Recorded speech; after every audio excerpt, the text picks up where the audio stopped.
இறையேசுவில் என் அன்பு சகோதர சகோதரிகளே, ஆண்டவர் நாமத்திற்கு சோத்திரம். தினம் ஒரு ஜப வழியாக பேசிக்கொண்டிருப்பது உங்கள் அன்பு சகோதரன் பிரபு. எப்படிங்க இருக்கீங்க? இன்றைய நாள் எப்படிங்க போச்சு? உங்களுக்கு மகிழ்ச்சியாக இருந்தீங்களா? எப்போவுமே சந்தோஷமா இருங்க.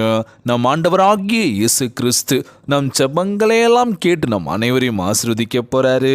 நம் இல்லங்களுக்கு வரப்போறாரு. மகளே மகனே கலங்காத, மனமுடைஞ்சி போகாத, நான் இருக்கேன், உன் கூட தான் இருக்கேன், தைரியமா இருன்னு சொல்றது யாருங்க? நம்ம இயேசப்பா.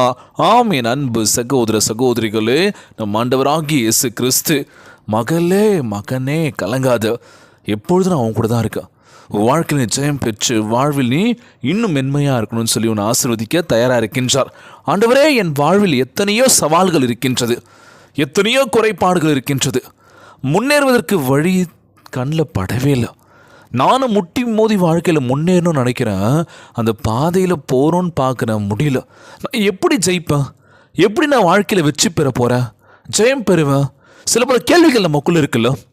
நிச்சயமாக கண்டிப்பாக நம்ம ஆண்டவராகிய இயேசு கிறிஸ்து அதற்கான வழியை கொடுக்க போகின்றார். நீதிமொழிகள் 23:18 சொல்லப்பட்ட வார்த்தை பாடம் என்ன அப்படின்னா, நிச்சயமாகவே முடிவு உண்டு, உன் நம்பிக்கை வீண் போகாது. ஆமாம்ல, நம்ம நம்புகிறோம் கண்டிப்பாக அது நடக்கணும் அப்படின்னு சொல்லி, கண்மூடித்தனமாக நம்ம நம்புகிறோம். நடக்குமா நடக்காதா ஒரு அரை மனசாக இருக்கும். ஏன்னா முழுமையாக நம்பிட்டோம் அப்படின்னு நடக்கலன்னு வச்சுக்கோங்களேன், மனசு கஷ்டமாக இருக்கும்.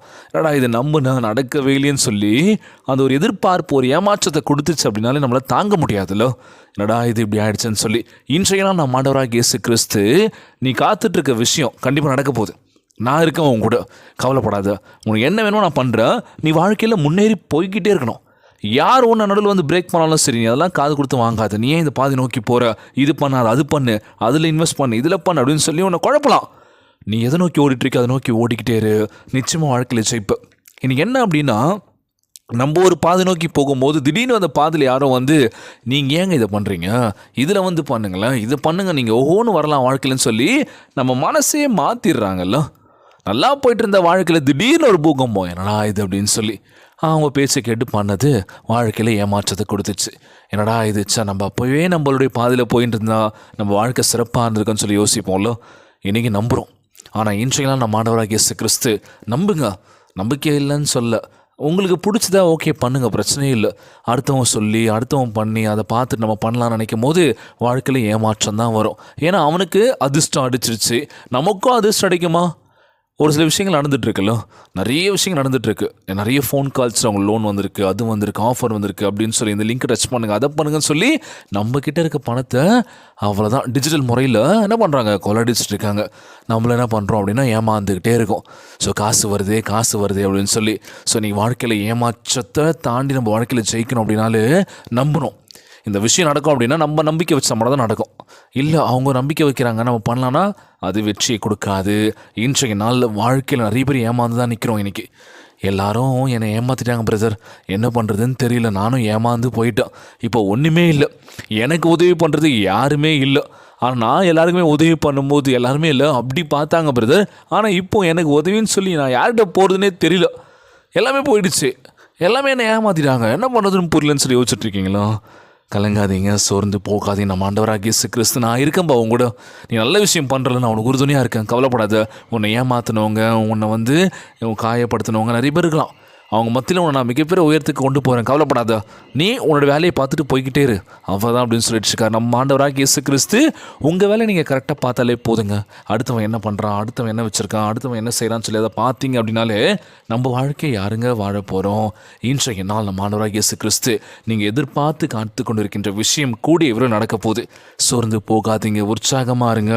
மகளே மகனே நான் இருக்கேன் அப்படின்னு சொல்லிட்டு இருக்காராம். ஒவ்வொரு குடும்ப உறவுகளையும் ஆசீர்வதிங்க. குடும்பத்தில் இருக்கின்ற ஒவ்வொரு சகோதர சகோதரிகள், ஒவ்வொரு குழந்தை செல்வங்கள், ஒவ்வொரு பிள்ளைகளையும் ஆசீர்வதிங்க. படிக்கின்ற மாணவிகளை ஆசீர்வதிங்க.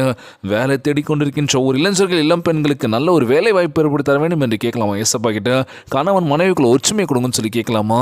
எல்லாருக்கும் நம்ம ஜெபிக்கலாமா? சோர்ந்து போகாதீங்க. இன்றைய நாள் ஜெபம். உலகில் வாழ்கின்ற எல்லாருக்கும் நம்ம ஜெபிக்க போகிறோம். ஜெபத்திற்குள்ளாக பயணிப்போமா? எங்களை மிகவும் அதிகமாய் நேசிக்கின்ற அன்புள்ள ஆண்டவராகிய இயேசுவே, இன்றைய நாள் வாக்குறுதி வசனத்திற்காக நன்றி ராஜா. ஆண்டவரே, மிகுந்த நம்பிக்கையும் எதிர்பார்ப்பும் நிறைந்த இதயத்துடன் உன்முன் வந்திருக்கின்றோம் அப்பா. உம்முடைய அன்பினால் நாங்கள் முற்றிலும் ஜெயம் கொள்வோம் என்ற நம்பிக்கையில் இந்த வாக்குறுதி அளிக்கின்றோம் ஆண்டவரே. உமக்கு கொடான கொடி சோத்திரங்களை எடுக்கின்றனப்பா. ஆண்டவரே, இக்கட்டில் மத்தியிலும் சரி எங்களை தூக்கி எடுத்து செழிப்பான பாதையில் நடத்துவீர் என்று நம்புகிறோம் ஆண்டவரே. கூடாத காரியங்களில் நாங்கள் நடந்துட்டோம் ஆண்டவரே. எங்களுக்கு பிடிச்ச பாதை நோக்கி போயிட்டோம். உங்களுக்கு பிடிக்காத செயல் நாங்கள் செஞ்சுட்டோம் ஆண்டவரே. எங்கள் நல்ல ஒரு மனமாற்றத்தை கொடுத்து உங்களுடைய வல்லமையினால் எங்கள் நிரப்புவீராக ராஜா. எங்களுடைய விசுவாசத்தை பலப்படுத்துங்கப்பா. உம்முடைய திட்டத்தில் நாங்கள் மகிழ்ச்சியை கண்டடையவும் எல்லா இக்கட்டுகளையும் மேற்கொள்வதற்கான தைரியத்தினால் எங்கள் நிரந்தர வேண்டும் என்று ஜெபிக்கிறோம் ஆண்டவரே. உம்முடைய சித்தத்தின்படி எங்கள் வாழ்வை நிலைப்படுத்தி உம்முடைய ஆசீர்வாதங்கள் பாய்ந்தோடும்படி செய்வீராக. எல்லா சூழ்நிலையிலும் உம்முடைய அன்பை எங்களுக்கு தந்திரல வேண்டும் என்று ஜெபிக்கிறேன் ஏசப்பா. நாங்கள் ஒருபோதும் மாறாத ஒரு விஷயத்தை நாங்கள் உங்களுக்கு கொடுப்போம் ஏசப்பா. நாங்கள் மறந்து போகாதபடி பாதுகாத்து கொள்ள வேண்டும் என்று கேட்குறேன் ஆண்டவரே. நாங்கள் போகின்ற பாதையில் நல்ல ஒரு பாதையை காட்டுங்கப்பா. தெளிவை கொடுக்க வேண்டும் என்று கேட்குறேன் ஆண்டவரே. பாதை இல்லாத இடத்தில் நீ எங்களுக்கு ஒரு பாதையை காட்டுவீர் என்று நம்புகிறேன் ஏசப்பா. உம்முடைய சமாதானத்தையும் பலத்தையும் எங்களுக்கு தந்திரல வேண்டும் என்று ஜெபிக்கிறேன் ஆண்டவரே. இந்த ஜெபத்தை கேட்டுக்கொண்டிருக்கின்ற அன்பு சகோதர சகோதரிகள், என் அன்பான உறவுகள் எல்லோரையும் பார்த்துக்கோங்கப்பா.